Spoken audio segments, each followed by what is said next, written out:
Hey, you guys, happy Monday. It's time to rise and thrive, right? I'm Tricia Turner. I got to get used to this Monday schedule, y'all. I've been doing this podcast. This is a fourth year running, and this is the fourth name, I think, too, actually, because it started off anything but average. Then it was walk away wealthy. Then it was, I forget what it was. And now it's rise and thrive. Rise and thrive is based on the four principles that are most important in my life, which are faith, family, finances, and fitness. And every week, it used to be on 9 a.m. Central Time on Tuesdays, but because of this new morning routine I'm running with a group of agents with me at Realty of America, we are doing something every morning from 8:30 to 9:30. So therefore, I had to shift things. So now it's going to be coming to you live every Monday at 12 o'clock Central-ish. And so we're running a couple minutes late today, but I have a really cool person to bring to you today, and you guys are going to love this story. Andre Vargas is going to talk to you guys about his story. We're going to learn from him why he's doing what he's doing and how in the world he got to where he's at and how fun it really is, because I'm sure he's having the time of his life. But Andre, first of all, for everyone that does not know you, tell everybody, number one, what you do in the world, where you are, and how long you've been doing it. Yes, my name is Andre Vargas. I am one of the founders for Realty of America out of Kansas City. So, for those that don't know, Kansas City is Kansas City, Kansas, and Kansas City, Missouri. I get that a lot. So, and I've been going on my seventh year now. And it's been a ride. And, I think I've just been blessed, with opportunities, and I believe God's putting me where I need to be. So I just like anything else, we just have to keep at it, keep Every going day. every day. Now, if I'm correct, and I think I know a little bit of your backstory, you were working side by side with Eddie Garcia, correct? Yes. Talk to Yeah. us about how that even started. Like, where did you meet Eddie? Are you from Chicago? Like, what even happened with all of that? Yeah. So I'm originally from Chicago. I grew up in a place called 38th and Kedzie. Not the greatest part of Chicago. My parents worked super super hard to get us out into some of the suburbs, and once we got a little bit older, we were able to move out, and the schools were different. We were able to play outside, ride bikes, all those things.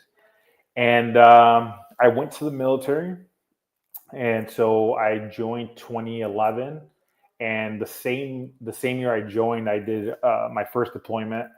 Came back. I was trying to finish school because they were paying for it, and then in 2012 or in 2013, I went back again, and so I did two deployments to Afghanistan. I came Wow. back.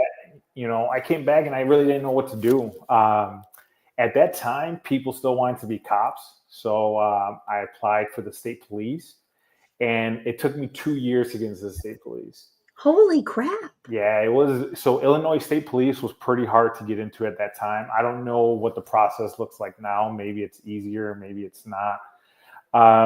And so I really, I was doing odd end jobs. I was always in sales. I started with T-Mobile. I actually started with a company called Wireless Vision, which was a third authorized dealer for T-Mobile. And so I've always done phone sales, construction sales, painting sales, like all these different things.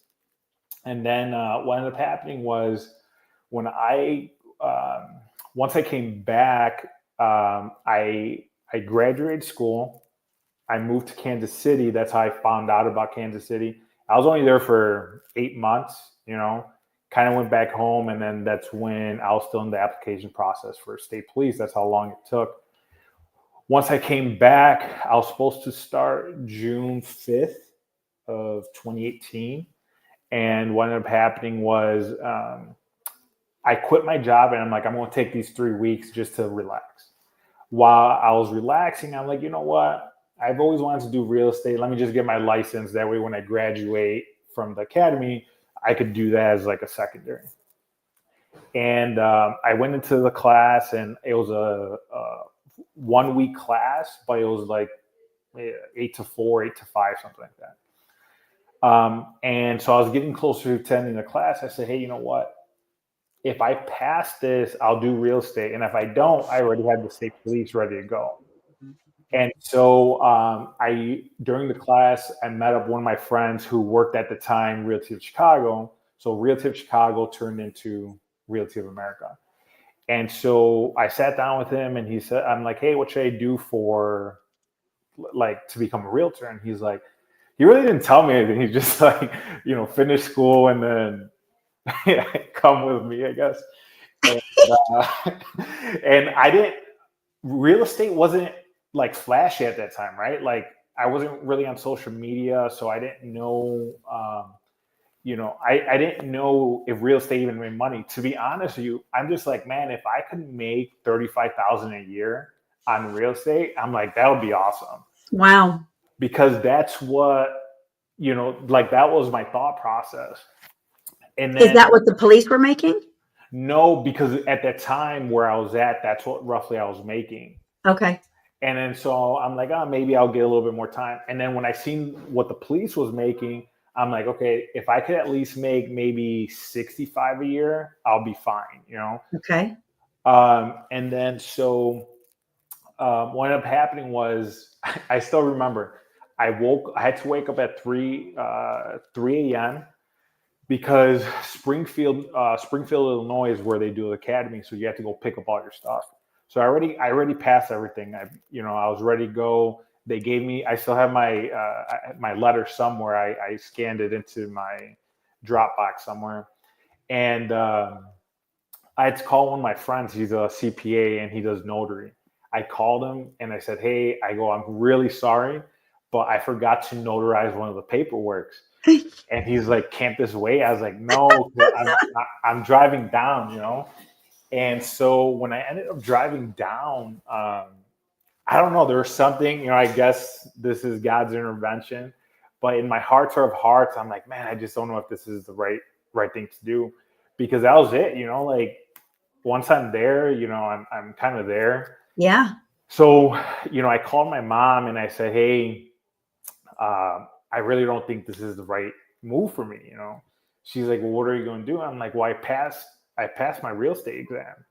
I go, maybe I should just roll the dice on real estate. She was like, you've done so many stuff. She's like, whatever you do, just, whatever you feel in your heart. So, yeah. And I turned around in right by ISU, Illinois State University. And I drove back. That same day, I went to Realty of Chicago. I met with Tanya Diaz, who at the time was our managing broker. And so what ended up happening was I met with her and I said, hey, I know, this realtor, I just want to sign up with you guys. And so she was talking to me. I was like, all right, like, I just need to sign, I didn't care what the splits were. I was like, let me just sign. She's like, but wait, you don't want to know how much money you're going to make? I go, no, I just know I need to work. And then, so she's like, all right, you need to go take out this much money in Chicago. It's a lot. I think altogether with schooling and everything, it's almost $5,000 to start, I want to say. Wow. A lot different than here. Yeah. So, I passed the school, then I had to buy the MLS and I had to do all these different things. And so that same night, they had an office party. And so that's the first time I met Eddie. I didn't know Eddie. So you hadn't heard of him? No, because at that time, social media wasn't, Okay. It wasn't like what you guys see today. I would see him on benches and like, you've been there, so you've seen the benches. Yeah. And we have by my house, there would be bus stops. So then I'm just like, all right, like I go, I think I've seen him. And then I met him and he's like, oh, what do you do for work? And I said, I actually just turned down the state police job. He's like, well, hopefully this works out for you, right? And what ended up happening was I didn't get paid for my first 9 months. Wow. In real estate. And I remember, I still have the screenshot. I took out a loan for like $23,000 because I had no job. I had no income, and I'm just like, you know, Yeah. and so what happened was I would work Uber during the day, and then I would do kind of real estate like midday basically. Okay. And I remember one day I drove like 10 hours and I made like $80. I'm like, man, this sucks, Yeah. you know? And I remember my last drop off, he was a big attorney and he lived in a place in Chicago called Elmhurst. We had a huge house. And I'm like, man, I wasn't envy of him. I'm just like, man, like I wonder what he did to kind of be able Yeah. to afford a house like this, kind of like those mini mansions. Yeah. And I said, if I'm spending 10 hours a day doing Uber and only making $80, what if I spent 8-10 hours a day in real estate? Like, what would that look like? And so my first deal came from actually my old CEO of the company that I was working for before I quit. And I went back and just to say hi to everybody, and I was like, hey, I'm doing real estate now. And he's like, that's crazy. I actually want to sell my condo. And he was my first sale. And then from there, I just remember showing up to the office, probably 8 o'clock. At the time, well, I don't have any kids right now, but at the time, no kids, no wife, no girlfriend. It was just Just me you. being, just focused.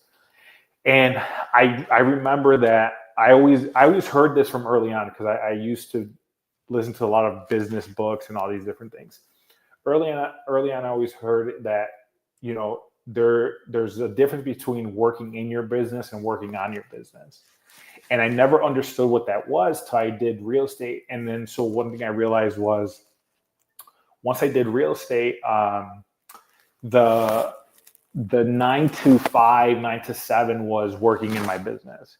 And I would stay extra to work on my business. At that time, you would see us in the office till 10, 11 o'clock at night. Yep. And it would be a group of us, it was usually, nothing big, but maybe I would say 8 to 10 people, Every day. that usually every day, maybe not Saturdays and Sundays, but you would see the office. If you ask Eddie when does the office close, he'll always tell you never, 24/7, because there's always somebody in there, Yeah. because what would happen was we would call it the night shift crew. People that was working 9 to 5, they would have to work, 6 to 9 basically Yeah. on their business. And so I started, one thing I realized was, you have to attach yourself to top producers. Yep. So I remember we have a top producer, Jose Aguilar, and he was with another top producer that we had. So Jose Aguilar is still out of the Berwyn office. I remember going to him and I said, hey, bro, like if you guys ever need help with something, please let me know. And he said, hey, you know what? We actually do. So I lived in Houston when I was 17, 18, I think. So imagine going from like downtown and then someone sending you out to Katy. That's a Right? distance. Yeah. Yeah. So that's basically what he said. He's like, I have a deal for you, but you have to go see. At that time, I really didn't know where anything was, so I didn't care. I'm just like, I wish they had the guy for a whole year. It was him and his wife. And there's a sad story after this, but it was him and his wife, and they gave me 3 properties to go show. And in my mind, in my head, I said, I will get them under contract. For sure. Like no matter what, I'm going to get them under contract. He was only approved for 150,000. So imagine, what Wow. was out there, right? Yeah. And I finished the showings, and I said, hey, can you help me write up an offer? He's like, what do you mean? I was like, oh, I got the guy wants to buy this house and wants to make an offer. He said, we've had him for literally 12 months, and he never was submitted. He never wanted to offer anything. Like, how'd you get him to offer? I go, I don't know. I just asked him what he wants to offer, and wasn't real hard. Yeah. And then, but that blindness of not knowing what to do sometimes helps you, right? Because Yes, it does. you're just going with the flow, I guess. And then so I come back, and then actually with him and another top producer, I started realizing like these top producers need people to help convert. And when I was in phone sales, conversion was everything, right? So I'm like, hey, I know conversion's a big aspect to this business. So I started learning how to convert at a higher scale. So I joined May of 2018 to Realty of America. September of 2019, with the top producers and my deals, I was doing 19 deals a month. And Seriously, yeah, and that's so crazy. what ended up happening was, I was asked to do, like, I asked them to do co-listing.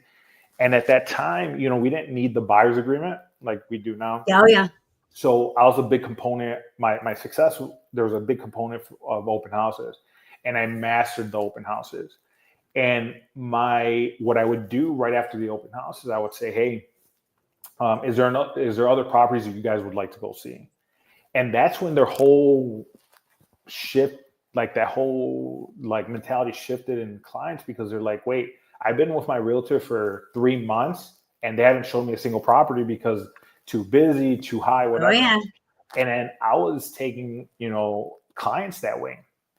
And then what I would do, one of my good friends, Josue, ended up opening up his own brokerage. I would go to him and I said, hey, if I could get you somebody to buy your property under contract, even if I'm not the realtor, would you allow me to get a bonus? And so I would do $1,000 bonuses on open houses. And because I knew revenue was a big thing, right? And so I wouldn't get it till closing, but he probably paid out a good $5,000 to me, 4,000, 5,000. And so so I was just trying to figure out where to make revenue from all these different places. I learned about referral programs and things of that nature. I've never paid for referrals. I've done at closing payments, but never like monthly. So everything was just kind of like word of mouth. And were you doing open houses every weekend? Yeah, for probably for my first 9 months. Yep. Every weekend. You believe in open houses? Oh, huge. Same. And the thing is, I would bring lenders, and they said, Andre, I've never seen someone pitch at open houses, because the average. Well, and then maybe this would help somebody, so I'll tack open houses a little bit. So the first thing I would do is I would greet them, and then I would say, thank you for coming in. How did you hear about our open house? Why? Because you're putting so much time into marketing, you need to see where that works, right? Then I would hand them the MLS sheet, and I said, as I walk you through this house, if you have any questions, please let me know. If I don't know how to answer them, I'll ask the seller. And so what I initiated there is I would not allow, and there's some people that say, it sounds like you're hovering over, but I would not allow them to look through the house by themselves. What if more than one came in at once? So I'll get to that. Get to that point. So what would happen was I would walk them through the house, and then I always say, hey, do you guys want to go see upstairs or downstairs? So in Chicago, we have a lot of basements. The average house probably has basements. So do you want to see the basement first, or do you want to see upstairs first? I would always block off the kitchen. No one would ever see the kitchen till the end. And there was a reason for that. Okay. So whether we finished downstairs or we finished upstairs, it didn't matter. I would always say, okay, hey, why don't we go finish this conversation off in the kitchen? And so I do have a business degree, right? I'm not saying that if you go to school, you're going, school's everything. It's just the military paid for it. And at the end of the day, I like business. So I did a business degree. But in DePaul, there's a lot of psychology classes that came with it. And so I learned that in sales is all psychology.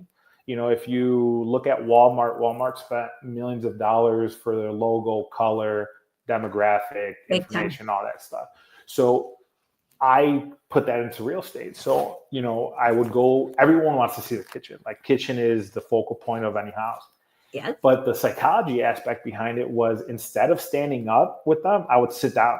I would sit down at and how awkward is it for someone to be sitting and standing and talking at the same time? It's very awkward. So would you sit at the kitchen table? I would sit at the kitchen table, and then what would they do? Well, they're going to sit down. They're going to sit down, right?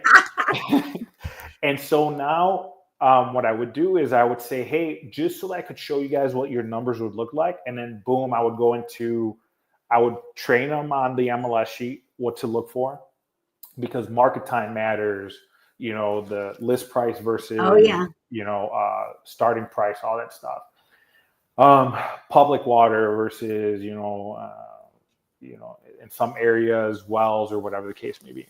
Yeah.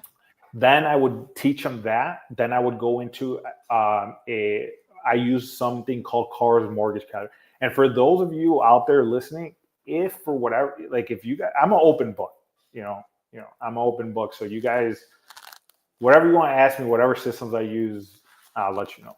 So I used a calculator called Car's mortgage calculator because, again, the psychology of sales. I could use that for my benefit, or I could use it to get somebody not to submit an offer for whatever reason. Okay. Right. And so the numbers are pretty detailed. So what would happen would be I would go through that, and then I would make a makeshift offer. And so what I would do is I would flip the MLS sheet, and I already knew and memorized every single line that I filled out on my purchase agreement, right? So it would be purchase price, closing credit, terms, blah, blah, blah. Oh, yeah. And so what I would do is I would say like this. I would say, if you guys were my client, I would tell you guys to offer. And I always did the offer $5,000 above asking. Really? No matter what. That's great. Because here's the thing is the psychology aspect. What does that start? It starts negotiation. Yeah. And the fact that if the property was 205 and I go to 200, am I for the client or am I against the client? Well, against the seller for sure. But I'm for the client, right? They're like, well, this guy is wants us to pay less. Yeah. But most of the time they were either paying at price or above asking. But it allowed to start negotiations. And then a lot of times, and then one thing at that time, right, you didn't need the buyer's agreement. I would never ask you, are you working with a realtor? Because my end goal was never I didn't care if they're working with somebody else. I always had to put in my head that I was better than the realtor that they had. I love that. Even if it was Eddie Garcia. Like I because there is a confidence level to this business. Oh, right? For sure. So then what I would do is they would say, yeah, we're working with a realtor. We all know sellers are liars, buyers are liars, right? So then as I would train them and teach them and educate them, my first hashtag was the realtor that educates, because I'm a big component of education. Good. And so once we would go through that, at the end, this is what they would always say, hey, could we have your business card just in case? That just in case to me was like, hey, either we're lying or we don't want to say our realtor isn't good or whatever. Isn't any good, yeah. And then what I would do is if it was towards the last couple of minutes of the open house, I would say, hey, is there any other properties you would like to go see after this? And then their eyes would just light up a little bit because they're like, we just met you and you're willing to, help us out, all these different things. In the question you asked, like, what if you had more people come in? Yeah. I would say, hey guys, I'll be back in 1 minute. I would go talk to the other people, do the same thing. And then I will say, hey, if you give me 2 minutes, I'll get back with you guys right now. And then I would just finish off wherever I was at with the other clients. And I would try catching the other people right away. So I'm a huge component and huge believer of open houses. So now do you teach others and encourage others, your agents and everything, to do open house? Yep. Yeah, for sure. I tell them open houses they work. Well, there's two aspects to open houses. It's free leads, right? Because people are coming in. But the second thing is I'm a big believer of pitches, right? So that whole, MLS, training the MLS, then Car's mortgage calculator, then offer, that's a whole pitch, right? Yeah. In my mentality. So I always tell people, go practice your pitches at open houses, because if you mess up, who cares? They're never your clients to begin with. And do you door knock your open houses? I'll be honest with you, no. I never door knocked, but I will tell you this. I had a lady, one of my newer agents, when they came on board, because I was doing mentorship at Real Estate Chicago. When they came on board, they did churches and then they would do the door hangers. Out of that, they brought in a family that just got out of church. They closed 3.3 million with them. Not bad, huh? Yeah, it was like 4 people altogether that ended up buying. They had so yeah. So when you were in the beginning phases at Realty of Chicago, because of course Realty of America wasn't born yet, were you working then like side by side with Eddie? How did that So office run? yes. So now here's how it worked. So I guess you could say there was a point where I felt, I was ready to kind of elevate my business. Yeah. And one day I sat down with Eddie and I said, "Hey, you have an amazing company." I just said, just so you know, like it was a struggle for me because we didn't have trainings like we do now, right? There was people there to help, but it was like I was always asking the question. Yeah. And if you don't know the right questions to ask, then you only know what you know, basically. That's right. And so I went with lenders, attorney, and that's how I built my knowledge of like real estate. And that's why I feel I was able to accomplish some things here in Kansas City so early on. But so I sat down with him and I said, "Hey, like, your training is not the greatest, right?" And no one wants to hear that. yeah, and it wasn't a disrespectful thing. It's just I really liked the culture that we created. It just was very difficult, And then he says, "Well, why don't you take it on?" And I said, like, "Nah, like I wasn't doing it to get a job, like, or to get a new position." I can so see him saying that to you. Yeah. So he's like, "Take it on," and he's like, I'm gonna create a position for you. So that's when he offered me a vice president of business development, VP of sales and business development. And from there, we just started going into a little bit more technology route. And so I don't know, like maybe 9 months, we were probably attached at the hips, and That's so cool as crap. And what I found out, and I tell this and I laugh, like, so Eddie doesn't put his thoughts on paper, right? Like he just, so when you go train with him, he just taught like it. It's a natural conversation that just comes out of the tip of his tongue. So I'm like, "Hey, like I want to go see how you get your listings and stuff." And I remember going and I'm ready to write down like notes and stuff. And I come out of it and I had nothing. I had no notes. And so one thing I realized was his process of how he does his listings is very unorthodox because a lot of people go trying to do a one shot, one kill. Yeah. And so with his mentality is like he walks in and basically, and I'm over exaggerating, but he walks in, he's like, how many rooms, All right, I'll see you at the office Thursday. Does 3 p.m. work? And they're like, "Oh, but how much are you charging us?" And then this is one thing I learned from him. It all depends. And they're like, "Oh, but depends on what?" "Oh, well, now that I've seen your property, I'm going to go back and readjust my numbers." I like that. The reason that the office was such a big thing was because demographically and culturally, us Latinos, we don't like give us the information now and then. And, so, when they would come to the office, it was beautiful. It was, there's people dressed, in suits and all these different things. And, you walk in, there's a receptionist, very professional. And so that was new culturally to what people were used to. And I'm not saying other offices didn't do it, but just culturally in the Hispanic market, love that. You don't really see that. And so they would come in and it just, one thing, and I don't remember him ever telling me this, but I always look at everything from a psychological aspect. Psychologically, when you're, and maybe he did tell me, at the house, they're the ones that are in full control. It's At their the house. at the office, you're 100% control.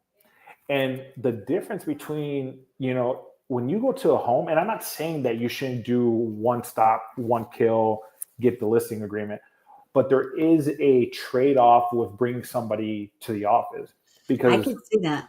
you have a 55-inch, 65-inch screen, and now you're showing them a live view of what you're seeing.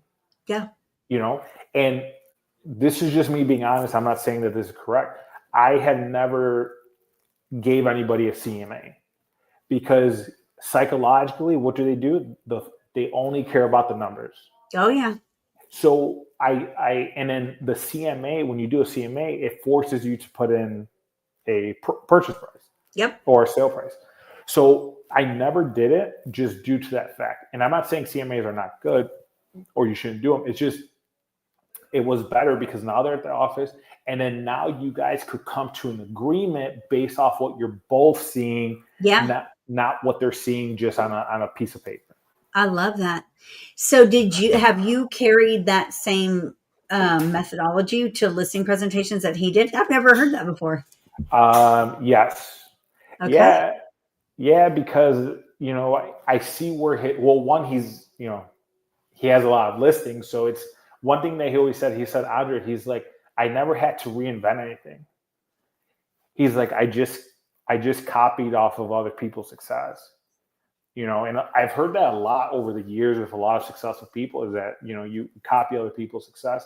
Yeah. And so, a lot of times, it's harder here in Kansas City just because, our offices aren't set up the same way as Chicago. But, I always tell people we have to take a level of professionalism a little bit up. And Big then, time. Why do people struggle so much with the 5%, 6%? Because, the whole, or at that time, right, 5% listing commission or 6% commission is because you're in their house, right? So like at that time, it's like if you leave, you're not getting it signed. So you're kind of forced to like come down, and a lot of people don't have that confidence to say, hey, no, it's 6%, or it's 3% or whatever, whatever the case may be. But I took a lot of that stuff and then brought it back with me. And one thing I always tell people is all I do now is train on other people's successes. Yeah. What I've learned from top producers, I've taken some stuff that I see you guys do there in Houston. And, with the things that you're doing, it's amazing, right? Like even doing something like this on the podcast. Yep. So it's just taking people's success and just putting a little bit of my own spin to it and then, see where it goes from there type of thing. Do you ever get pushback, or do your agents ever get pushback when they're like, they do what he does? They're like, walk through the house, check it out. And like, all right, I got to go to my office, meet me here. Do you ever get pushback from the sellers where they're like, well, you come back here. Like, I don't want to go to your office. So to be honest with you, I get more pushback from realtors than I do. Imagine that. Yeah. The realtors are like, but why? We're already there, Right. But the average realtor has never taken a business course or have studied enough business or the psychological aspects of selling for them to understand why certain things are done. So, and there's no problem with that. But on the selling side, there's not too much pushback because here's the reality. People want to know how much your house is worth, and they want to know if they could get you on the listing price, on the listing compensation. Yep. And so it's like a little game to them. And so most of the time, I would say 95% of the time, they're coming to the office, and then that way you can sign everything. Because if your computer's messed up or whatever the case may be, at least you have everything there at the office. You print I like that approach. I may have to try that because it's like, I've never thought about that. I've never, ever done it like that. I'm one of those, it's like, I'm one shot in. I'm going in there. But I'll be in there for hours sometimes. I was in one yesterday for almost 3 hours. So, I mean, you have to find what works for you. But I like that approach. And I like the professionalism because the average agent doesn't even go to an office. They show up in flip flops and a freaking shirt and jeans and think they're a professional. And it's like, what the hell? At least show up dressed to impress. You Yeah. know, go come look at my office. Like people walk in, they're like, dang, they want to do business with you because they see that you're a professional. Yes. And I I think love I think you hit on the head. It's just the average agent isn't, and we're in this is just my personal opinion. I think we're heading into the age where you are going to have to do things different me than too. what the average agent used to be able to get away with. Me too. Meaning more knowledge, more systems, more processes, more marketing. We're heading into a direction where anybody could come, and I know you guys are big on AI. So AI is just, it's taking things to the next level. It is. But the issue is that it's not just ChatGPT, No. and so there's these different, and then you have to learn what's a better AI versus a different AI. And I learned this with my my email. Here's another tip that I would give you guys. So my email assistant, right? They're calling them email assistants now, the whole AI platforms. Yeah. So there's different email assistants. Some are a little bit more bulky than others. I found that there's a company called Fixer AI. I love it because it literally creates a folder for you for everybody that you have to respond to. Nuh-uh. Yeah. I'm writing that down. Y'all better write that down. Fix their AI. I freaking bitch about that all the time. I'm like, oh my gosh, these emails are out of control. And I have it set up. I have it written down on my on a sticky on my like to-do board to set up my emails and set it up like Ryan Serhant does. That's how he does it. But here's the thing though. So it has a folder for that. It has a folder for all the FYI. So like people just telling you like, hey, we got this paper back. And then it has all these different folders. And then, but here's the crazy part. So the folder that does the replies, it automatically it automatically adds a draft for you already written out.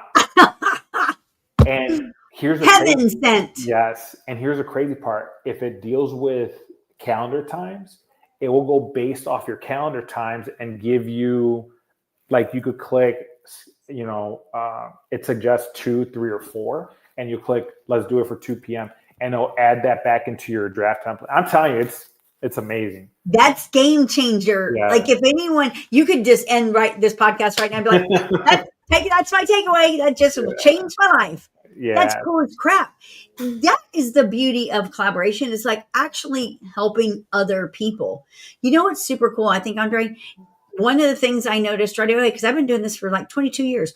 One of the things I noticed right away is I didn't know Eddie. I knew Mark. Mm-hmm. In Houston, there's a lot of, there's like 44,000 real estate agents. There's a lot of companies. There's independent brokerages. There's stuff everywhere. There's a lot of unprofessionalism. People showing up in flip-flops, people just being so nonchalant about people's largest asset. When I met Eddie, and now, of course, being around you guys for the last 6 months, there's a level of professionalism that's expected. Like now, if I was to see someone show up in jeans and flip-flops for a meeting with Eddie, I'd be like, oh, that's not going to work. And I love that because I think that holds a higher standard and I think it demands quality people. No, yeah. And, I will say, I've learned a lot from Eddie in different aspects, right? And, and I'll tell you this, it wasn't always agreements on everything, right? Because Eddie's bigger picture thinking, and then I'm always like, hey, like agent. Sometimes there's smaller agent thinking that we have to hit. And so, the thing that I've learned from Eddie though is that you have to take a lot of things in steps. And one thing I laugh because when people are like, hey, I'm meeting with Eddie, I'm like, oh, pitch me where you're going to pitch him. And I feel bad because I'm like, I already know what he's going to say. Because people's mentality or the way people process stuff is different. So when we start going the technology route with Realty of Chicago, were doing everything off Google Drive. And then so I was like, hey, we need this, this, and that. And he's like, no. And I'm like, wait. I was like, but why? And the reason is that we all have ideas, but implementation is always one of the biggest issues that any business has. And I've been lucky enough to work for a Fortune 500 company where, even going through their processes, they didn't have everything figured out, and it was a technology company. So, so then what I ended up doing was I created everything on my own personal websites, and I would show him like, hey, this is what it would look like. And then, oh yeah, that makes sense. Right. So, when I sit down with Eddie, I always have to remind myself, like, there's always steps to this, right? What's the problem? What's the solution? And then ultimately, how much is it going to cost them? Like I bet that's always a factor, as it should be. Yeah. So there's a lot. And then so for 9 months, I was with him like all the time. Nice. All the time. And then after that, it was, we ended up creating the school. And then so I got busy with teaching. I became a licensed instructor. I was the youngest youngest Latino licensed instructor for Illinois. Wow. And then we started doing mentorship programs for the agents with metrics.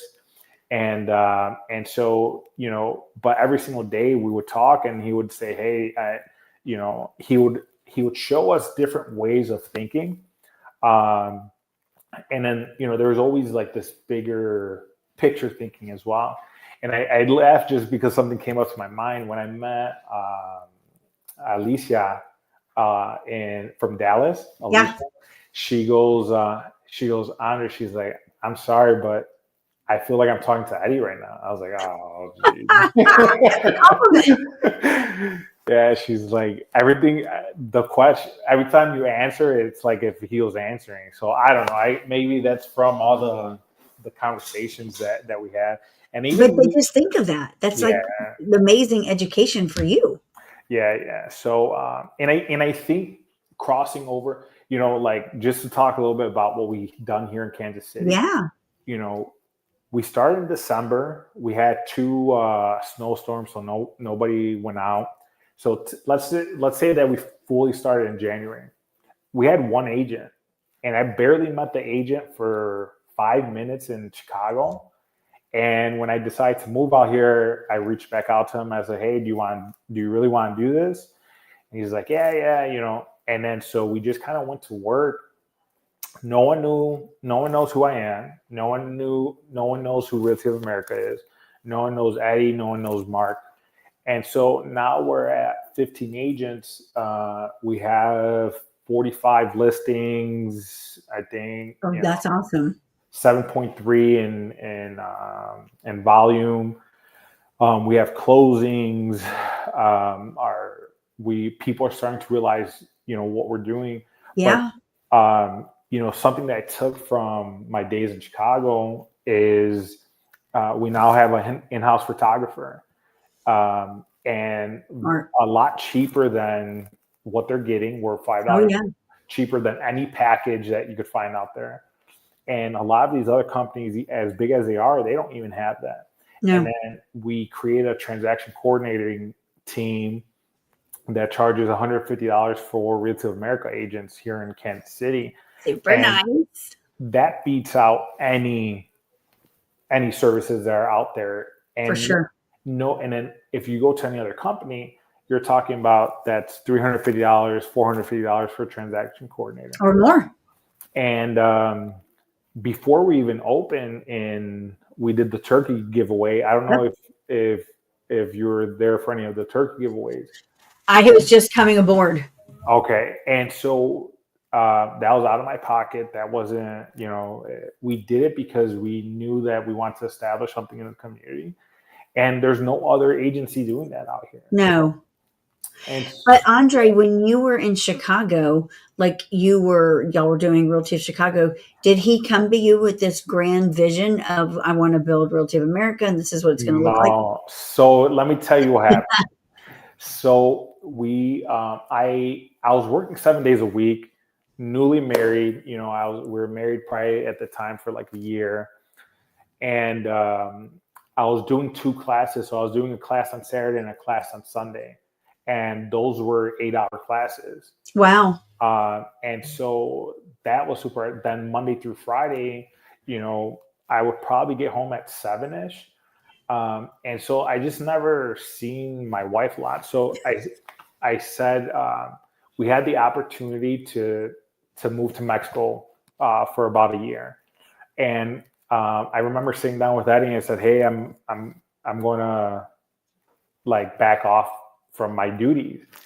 And we had a conversation. He offered me something there at the Berwyn office, which was what probably would have set me up really nice for the next 2 years while he was building this stuff. And I said, I can't, for whatever reason, again, right? I don't know if it's God's grace or whatever. I said, I declined it. And then I remember he was like this, he goes back and he said, I really think you're making a big mistake. And it wasn't him trying to say like, I can't do anything else or I'm not going to be better at anything else. It's just what he offered me was something that anybody else would have probably taken. For sure. And he built something very special there in Chicago. And so, he's like, hey, I'm offering you a piece of this. And I just, for whatever reason, I just decided that I couldn't do it. And so we ended up moving to Mexico. Wow. And for that year, I learned different things out there. That's how I learned about the, being able to do call centers and all these different things. I learned how, not only am I dual citizen, because I thought dual citizenship just meant like a passport and that's it. No, I have credit cards. I have, vehicles out there. There's different identifications that you need to get. And so I'm basically like full dual citizenship out there. Okay. So, very cool. And I learned about real estate out there, how it works and, things of that nature. And then one day I came back because we were flying back and forth Chicago sometimes. And I came back and I was like, hey, I actually wanted to pitch him my call center idea. And so I'm like, hey, could we meet? And he's like, you never usually ask me to meet. So I wanted to meet with you and see what the situation was. And then so he's like, hey, do you want to come back and I'll give you a job? And I was like, not really, because, I have things going on over there. He's like, hey, come back.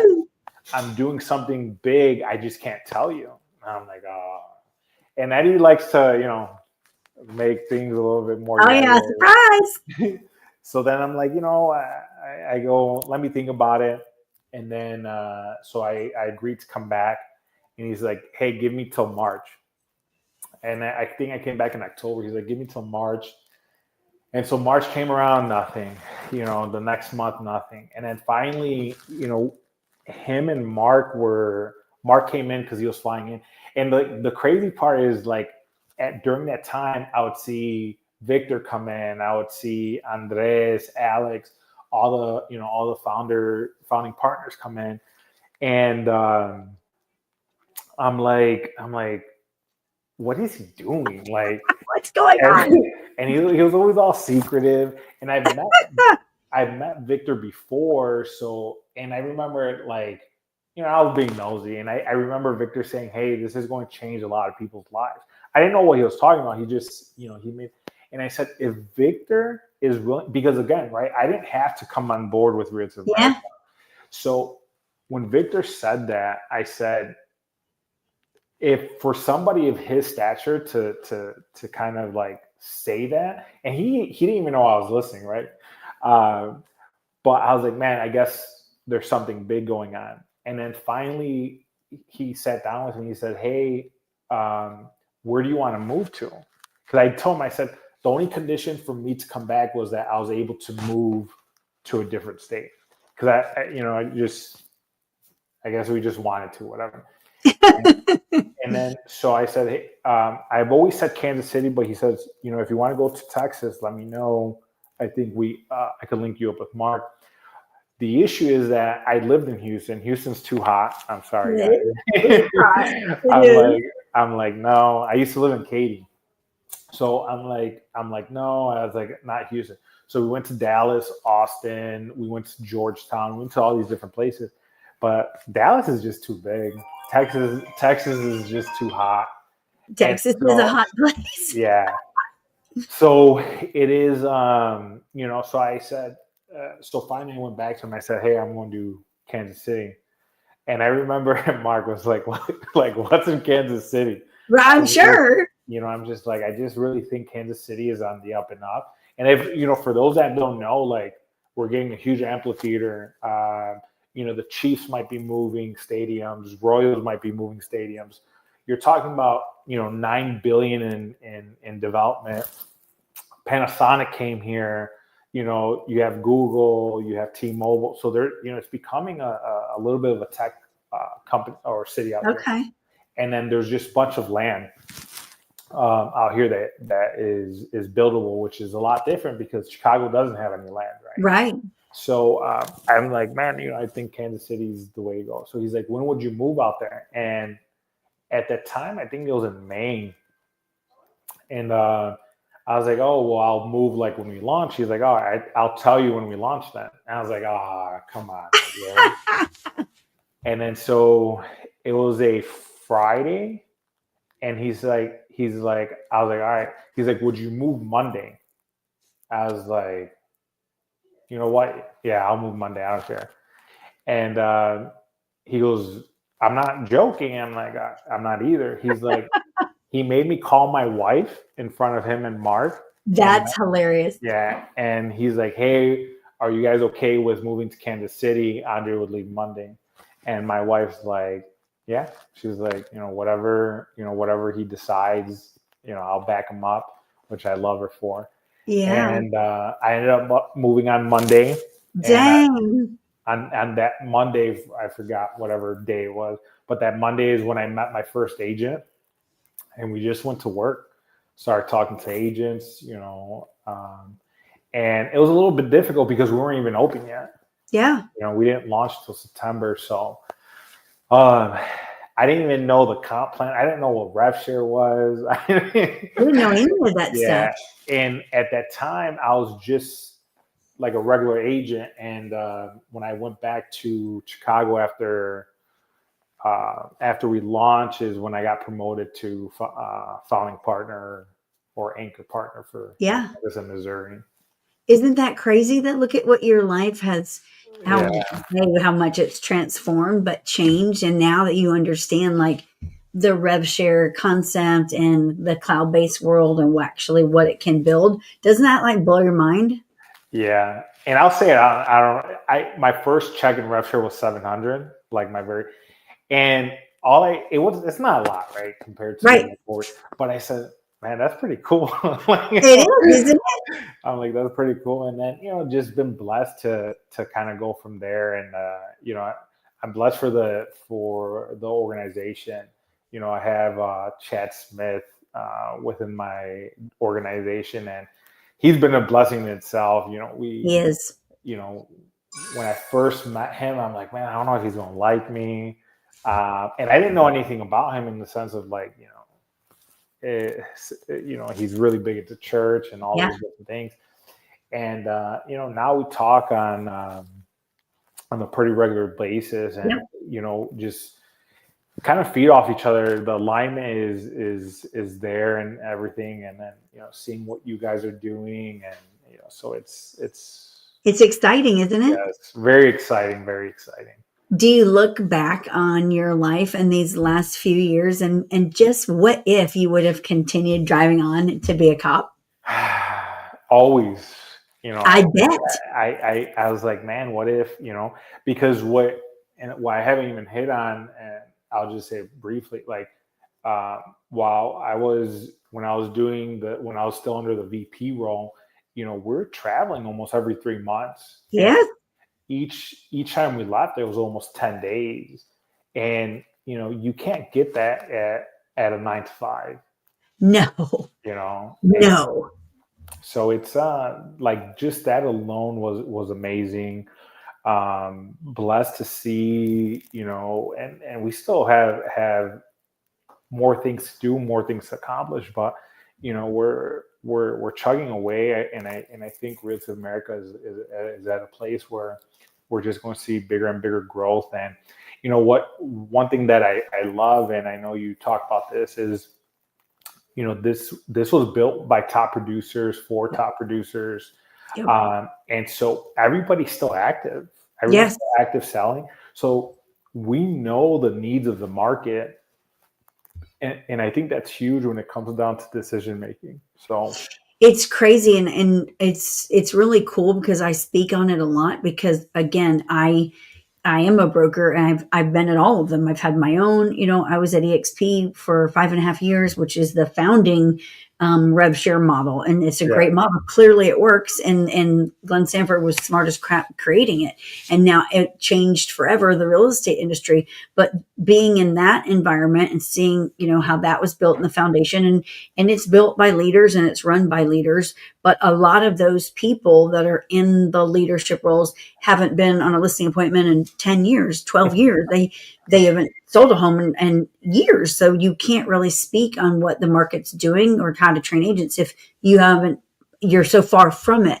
And then we were at Real for a year, and I love Real too. Great concept. I love Tamir. He's an amazing person. And Sharon was the president when we were there. Great, great, great people.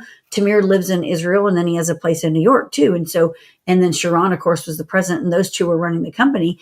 Great, great concept there. Sharon is a businessman, 100%, one of the smartest people you'll ever meet. Again, no one really in the trenches. Sharon was still in the trenches per se. Tamir, not so much with Realty of America. And that's what I tell people. I'm like, the difference is you've got Mark and Eddie who have built billion-dollar companies in different states, best friends. They come together, they run teams together. They're in the trenches still. They're in the day-to-day. They know what's going on. And then they go to their friends that are in other states, also doing big business in the trenches, knowing what's going on in the day-to-day operations, and they put it together. And then those friends reach out to people they know. So it wasn't like it was like, hey, let's go talk to so-and-so who we don't even know, and we don't have no idea if they're in alignment. And it's people that are like-minded, still doing the work. And when you put that much solid foundation together, like, it's a great feeling for me, because, again, like you just touched on artificial intelligence and how fast things have changed and are changing. And if you're not careful, you can become one of those that's not needed anymore, And I'm thankful because of the people that we get to do life with, building this company, that we're all business owners and we take care of our families. We're not about to let anything ever make us irrelevant. It's like, we're going to pivot and we're going to do whatever is needed to make sure the agents that are with us are never irrelevant. And I think that's something that most people can't say. Yeah, I think you're hitting a lot of stuff. What we're putting into development is just, it's crazy. I'm not saying that other companies aren't doing it, but one thing I always say is that, when we're with Realty of Chicago, I always said that we're a marketing company. I never said we were a real estate company. I said, hey, we're a marketing company first that so happens to sell real estate. And I think we're adjusting now where we're a technology company that so happens to be in real estate, because technology is such a big aspect to this business, and I think it's just crazy what's out there and what will be. And, not only with what Real Estate America has, is with the connections Mark and Eddie are making at a higher level, is something that is, far exceeding, as far as pace wise, it far exceeds what any company has ever accomplished within the first, 7-8 months of conception. It's crazy. Yeah. When you look at like where we're going with the future, and I know we're up on our times, it's like when you look at like where we're going with the future, it's exciting. And you being there in Kansas City, it's exciting to see what you're going to create. Because again, like Kansas City, who thinks about Kansas City? That's like saying Iowa, who goes to Iowa? Yeah, every time we're in meetings, they're like Oklahoma, Iowa. I was like, oh. You kind of get thrown into that basket. Yeah. But you know what I will say is that it gives me the motivation to one day say Kansas City will be put on the map and it'll be respected just like any other state. And because the reality is that we are brand new, right? No Yeah. one's here, no one knows who we are, but we're changing the culture here, the collaboration. Out here, people aren't used to having co-agents. Like if you're not on their team, they won't. Everybody's doing in our office. Everyone's doing co-agents. Why? I tell people, I go, you don't have to pay the other person, but I go, it's leverage. Yeah. Because now when the other person gets a listing, guess what? They're going to add you onto it as a co-agent as well. And that was hard. I had a lot of pushback, which I was super surprised from the team. But now the team's like, hey, who has it? We're all communicating, we're talking. We sit here, we bounce ideas back off each other. And that's what the culture we created in Chicago. If you look in Chicago, there's no, the only private offices are the top producers, but they're open, it's an open door policy type, but everything else is open floor plan because the ability to, go to somebody else and just say, hey, what are you doing to help you in marketing or things like that? And I'm a big believer that I could give you all the tools and you still might not take action to it. For sure. You still can't duplicate because there's a hustle aspect to it too. And there's a consistency aspect that needs to be taken into consideration. Always. I think that's like one of the coolest things. I'm super grateful, Andre, to know you and to be doing business with you and life with you. This is super cool.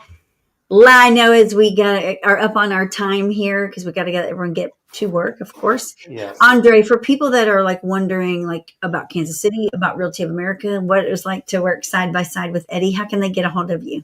So you guys could email at andre.vargas@realtyofamerica.com. My phone number is on screen, 312-998-9898. And I'm an open book. You guys could DM me. You guys could ask me anything. We've created buyer's consultation, seller consultation. We have everything. It's just, whatever you guys need help with, we're open book. Every day you get up and you get to change lives, and it's such a blessing, Andre. Can't see where the future is headed. Can't wait to see where the future is headed for us.